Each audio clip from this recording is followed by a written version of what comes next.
Hello, and welcome back to the greatest podcast on earth, the Reel Mockery podcast. This week, we're going to talk about things we've been watching, things you've been watching, and pretty crazy stuff that you probably didn't know. So, are you excited? Are you ready to get started? Let's hear it. What we're watching. Now, if you've been following Reel Mockery, website, blog, whatever you want to call it, you'll notice that we've been watching Poldark, the Series 4. Again, we didn't know it was coming out at the time, but we're catching up now. This season, the relationship between Ross and Demelza is kind of rocky still. And Ross is elected to, I guess, Parliament, becomes the MP. He beats George. And the way I see it kind of right now, George wants to be the former Trump, and Ross is the current Trump. Ross wants to be the politician, and George has become the one that owns the politicians. And if everything goes George's way, he's going to have two politicians, and Ross will just be on his own. And also the side stories, Drake, Morwena, they're still going. She's having trouble with Ozzy. And her sister, I think it's her sister, maybe her cousin, Rowella, is trying to blackmail Ozzy, giving her feet. I guess he's got a foot fetish, which is pretty funny. And the Karn brothers are the best part of it. But it's really sad that they're going to, obviously, we've only made it 3 episodes in, but it's pretty clear that they're going to kill Dwight and Caroline's baby. And at the end of the 3rd episode, I really don't know why Ross went back to Trinwith.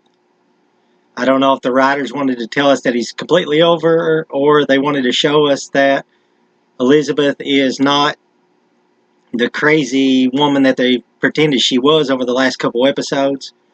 Either way, it was fun to see Jeffrey Charles back. I did miss Francis. I thought he was a pretty good character. It's nice to see Verity back too. Even though they haven't brought her husband back, Captain Blamey or whatever his name was. But anyway, we're enjoying it. It's been really, the first 2 episodes are really good. The 3rd one was it was good, but it left a lot of cliffhangers, left a lot to be desired. But the show is so freaking depressing anyway, it's not funny. Makes you want to hang yourself in the attic. It's really, really, really depressing. It knows really how to pull on your heartstrings, which is probably one of the reasons we like watching it. The best of British television for sure, one of the best. And I reckon the next season is going to be the last. And moving on, this week we watched The Outlaw King with Chris Pine. Yeah, there in the beginning it was really a disappointment. The camera work was terrible. The camera, it felt like he was on a merry-go-round. It just kept moving. Really, really, really bad. It got better as it went on. It was kind of pointless the first 20 or 30 minutes, though, because he just kept getting his ass handed to him by the England. And I really didn't think he was even going to do anything. Eventually, well, I'm not going to give any spoilers away, but eventually it got pretty good. I don't know what happened to Callan McCulvey, John Comney, I guess is what they call him. I don't know why he didn't stay in Australia, where he had some good roles with Thunderbelly and Bikey Wars or Brother in Arms, or what it was. Should have stayed over there where the quality was a lot better, instead of being on a Netflix movie where they killed him off in like 10 minutes. But anyway, more power to him. The movie was okay. It got better. Like I said, it got a lot better as it went on. Chris Pine actually did pretty good in the role. Probably one of the first things that he really stood out in. Like I said, it was just okay. It wasn't nothing to write home about, but if you got 2 hours to kill, skip the first 30 minutes and watch the rest of it. You'll enjoy it. But it wasn't too bad.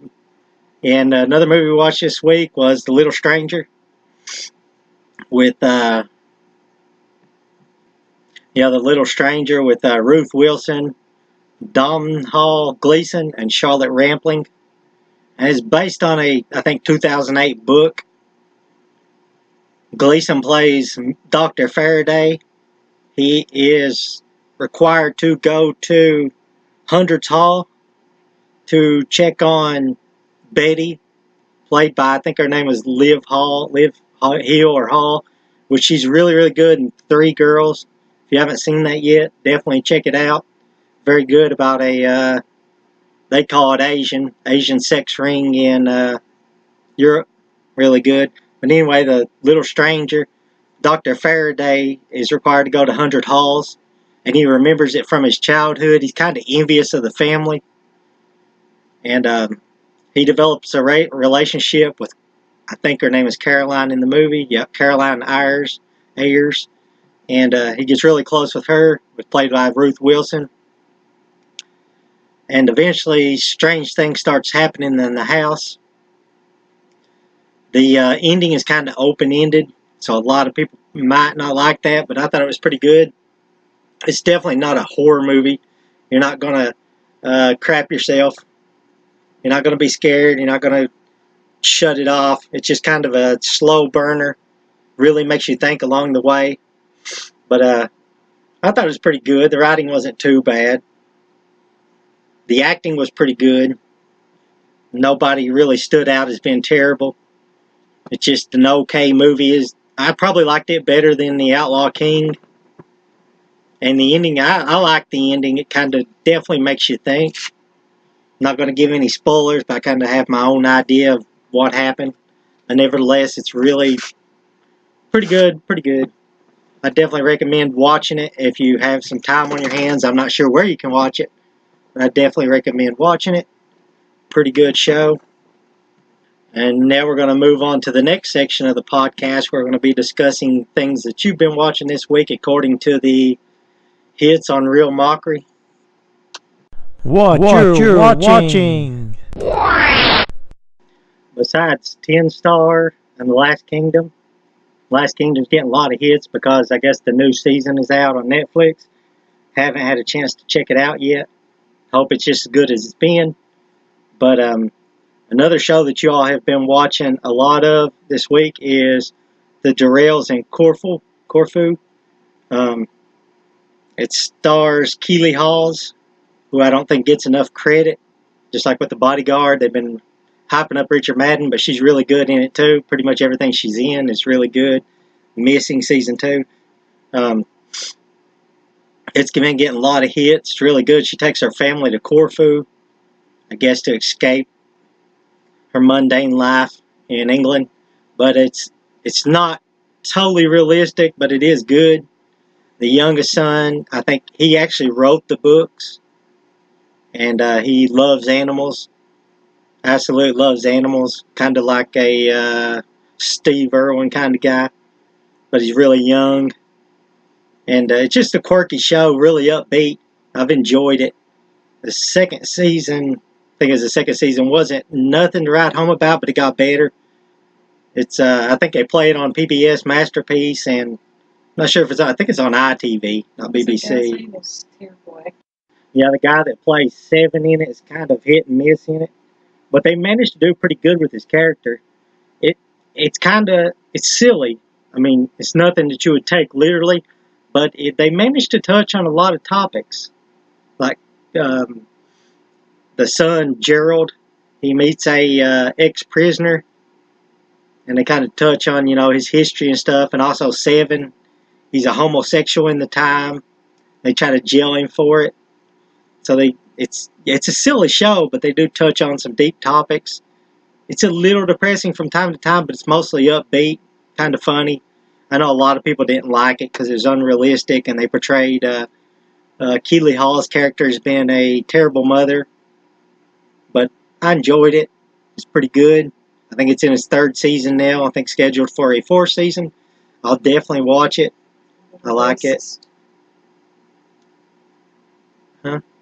Yeah, it's kind of got some racial tendencies. The what's his name? Okay, so now we're a little more prepared. Anyway, Josh O'Connor plays Lawrence Durrell. He strives to be a writer. I guess he gets some success. Milo Parker is Gerald, the animal lover. Margot, played by Daisy Waterstone. Somebody, ever so often, Reel Mockery gets some searches. Somebody wants to look at her legs. I don't know what that's all about, but more power to you. I guess everybody likes the show for one reason or another. But she's kind of a lost girl, doesn't really know what she wants to do in the future. She eventually becomes like a nurse assistant or something. No, Leslie Durrell, played by Callum Woodhouse. He's a gun fanatic, kind of a loose cannon, not much of a ladies' man. Spyros is their driver. He's kind of a nutty guy. Theo gets real close to Gerald. I like him a lot. Kind of down the earth, really smart. The show is really good. I mean, again, it's not really totally realistic. I wouldn't take it literally, but I like it. It's pretty funny, uplifting, and whoever's been looking for Daisy Waterstone's legs should be ashamed of themselves. Shame on you.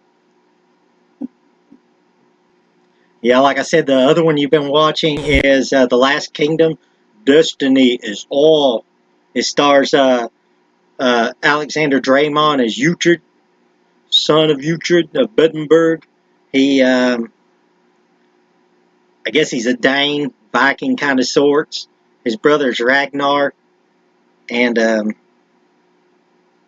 he ends up having to work for King Alfred, played by David Dawson. If you watch Ripper Street, you'll remember him. He played the journalist. He played some other stuff too. I really like him as an actor. And Athelwald, Harry McIntyre, he's really, really funny in this. But the story is really good. Like I said before, it's a show I've managed to stick with. Unlike Vikings, I gave up on Vikings a long time ago, even though I kind of liked it, but it became cliche. It's based on a book, if I'm not mistaken. But it was originally on BBC and BBC America, and then it got dropped on BBC America, something like that. Now it's on Netflix. But the 2 seasons I've watched have been really, really good. But yeah, if you get a chance to watch The Last Kingdom, I would definitely watch it.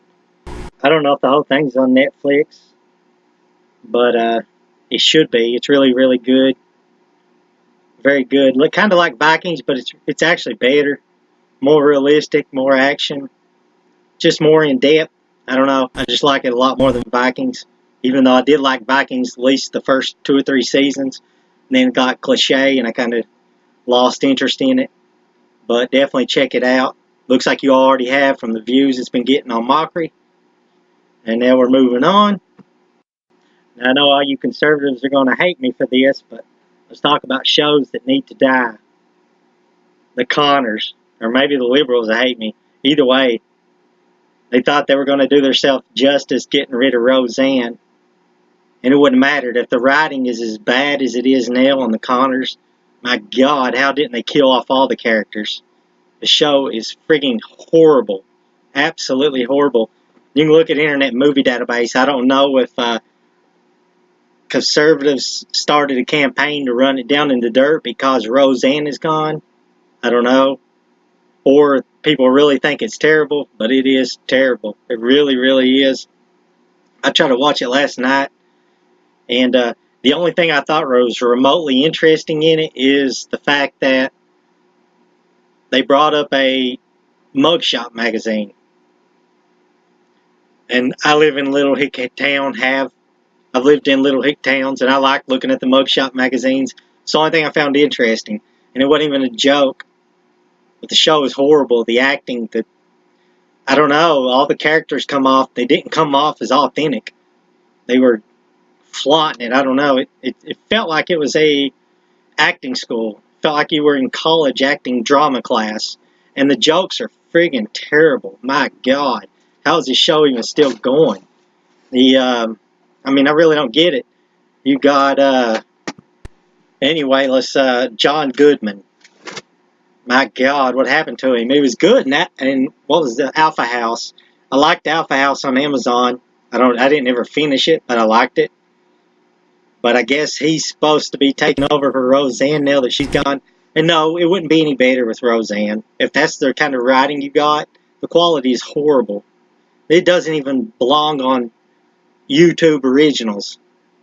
It really doesn't. It's horrible.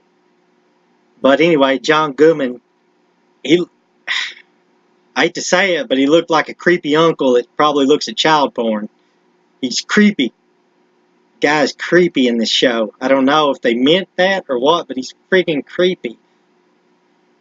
Nothing they said was funny. It was all lame jokes. You could see them coming a mile away. And it's not necessarily that they made it PC, politically correct. It's just the writing is terrible. It's not funny at all. Just not. Like I said, John Goodman looks like your pedophile uncle that would probably play with the little girl's butt whenever she sits near him. He's just creepy. Creeped me out from the intro all the way through it when he's sucking on the big sausage. Turned me off. I don't know how people watch it, but it's really not any good. And people are running down dirt. Like I said, I don't know if they're running down the dirt because it's not funny with Roseanne, but I never thought Roseanne was that funny anyway. So I probably wouldn't have liked the new show regardless if it was with her or not. I thought it was also stupid how they portrayed the women. Melissa Gilbert's character was, I guess, the big butch girl who bossed around her boyfriend. And Jackie, they kind of made her come off as desperate and act like she's willing to do anything to keep her husband around. It was just kind of stupid. But either way, the show's biggest problem is the terrible, terrible, terrible comedy. It's just not funny in the least. I don't know how anybody could get anything out of it. And I tried to also watch The Gifted last night. Didn't like it either. I thought it was stupid, but I'm not a fan of science fiction stuff, you know. At least not that craziness. But it's still better than The Conners. I would be surprised if The Conners lasts another season. I know they said that they gave it another episode, but it looks like the viewers are dropping off left and right. It's just not funny. But The Gifted, I couldn't get into it either. And I don't like these Chicago this, Chicago that, Chicago this, Chicago that. I just don't like it. They should come up with something new. Where's creativity in American shows? But anyway, that's the shows that are going to die pretty soon. Connors will definitely be gone before The Gifted probably. But the Connors won't make it. It'd be lucky if it gets another season. It'd be like the MacGyver. It'll be hanging on by a thread. But the viewers have already dropped off by like, I think 3 million or something from what I remember looking at. So it's not going to make it. It's just not. And now we're going to be moving on to the next section where you're going to learn things that you didn't know before. What you didn't know. For this magic moment, he's a weenie, an L7 weenie. You don't know Ruth, the Sultan of Swing? Do you all remember this movie back in the day, The Sandlot? Man, I loved it. I loved Mike Vitar as Benny the Jet. Thought he was the best. Anyway, there's actually a lot of stuff going on behind the scenes at The Sandlot. And yeah, I know it got like 2 or 3 sequels. They were all horrible, I'm sure, just like The Christmas Story. I don't know why they try to make these shows back. But anyway, The Sandlot's got a pretty cool history behind it. Pretty interesting anyway. The Squints, I think his name, Squints character, Michael Poldark, the one with the big glasses, nerdy guy, gets to kiss the lifeguard.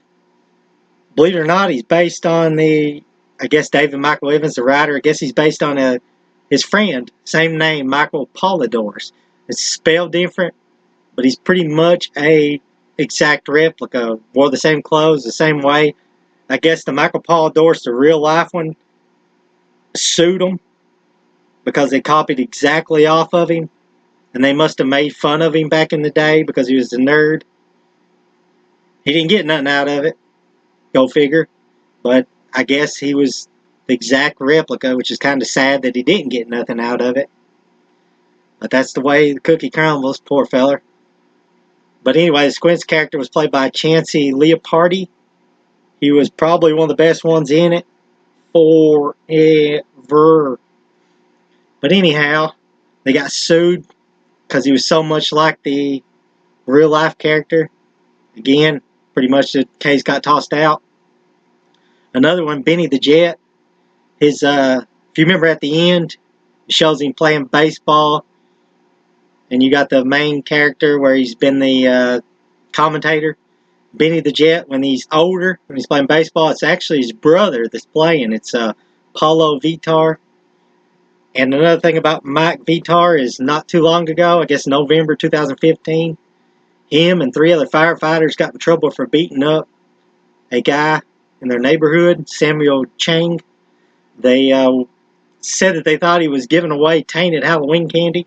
They thought he was on PCP, and they beat him and nearly killed him. His pulse stopped, and they had to bring him back to life. And it was really a tale of who he said, she said. The carpenter, I guess Mike's friend, something Carpenter, he faced 7 years in prison. He eventually pleaded no contest and got away with it, pretty much. Probation and community service, wow. But they claim that Samuel Chang, the victim, had his zipper pulled down. I guess they act like he's a pedophile. Act like he had his zipper pulled down and he was chasing kids around the neighborhood.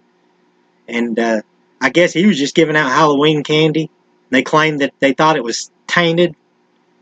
Nevertheless, the 3 firefighters beat him up, held him down, choked him out. They said he was dead for so long. He suffered a hemorrhage, kidney failure, head trauma, and more injuries.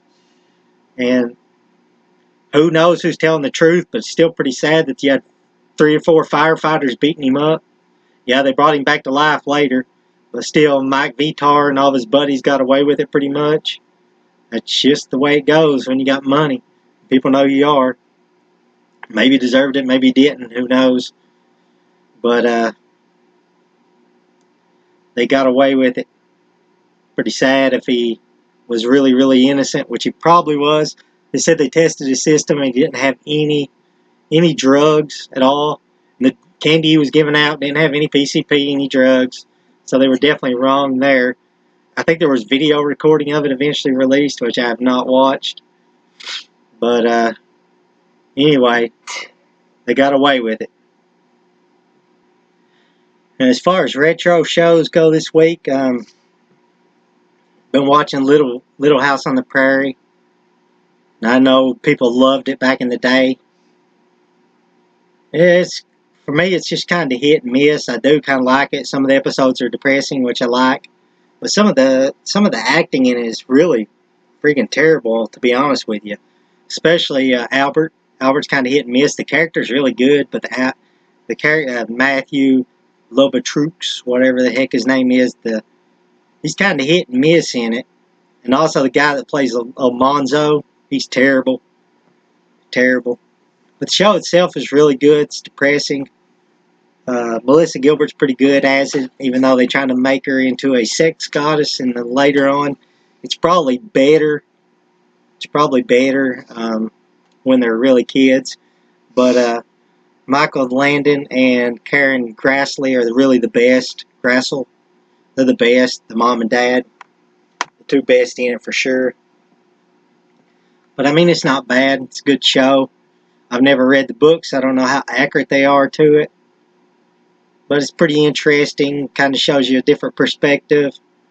I haven't watched the whole thing yet. It's just been on TV. Thought I'd talk about it a little bit. I'm sure everybody's already knows about it. There's no sense even really mention it. But for the sake of this, pretty good show. Even though some of the acting is pretty bad. So in crazy news for the week, did you all see the Satanic suing Warner Brothers and Netflix for the Chilling Adventures of Sabrina? The Satanic Temple claimed that they used the statue, the goat-headed deity that they made.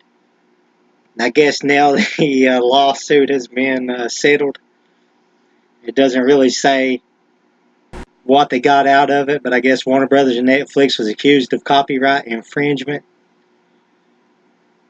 I guess some was making fun of the guys of the Satanic Temple. But, you know, they come up with it. I don't know why Warner Brothers and Netflix thought they could use it and get away with it unless they did it for attention. And it says Warner Brothers has declined to comment whether the statue will be used in season 1. Pretty crazy, though. The Satanic Temple would use its version of the Bahamut with children statue as part of its mission to separate church and state. Said it was similar to the statue in Chilling Adventures of Sabrina and would potentially cause people to make the wrong assumptions about the temple and its practices. And I haven't watched the new Sabrina. Some people act like it is pretty good. But nevertheless, I did see the lawsuit with the statue and stuff. I thought it was kind of interesting. But, you know, I mean, they made the statue. If you're going to use it, you might as well go ahead and accept there might be some potential blowback. But it really makes you wonder if Warner Brothers and Netflix knew that they were going to get some blowback from it anyway, and they did it intentionally just for publicity. How much could the Satanic Temple really get off of them, you know? But that's the way it works. I guess that'll be it for this week. I hope you all will tune in whenever the heck we feel like releasing a new one. But that's it. Have a good one, everyone.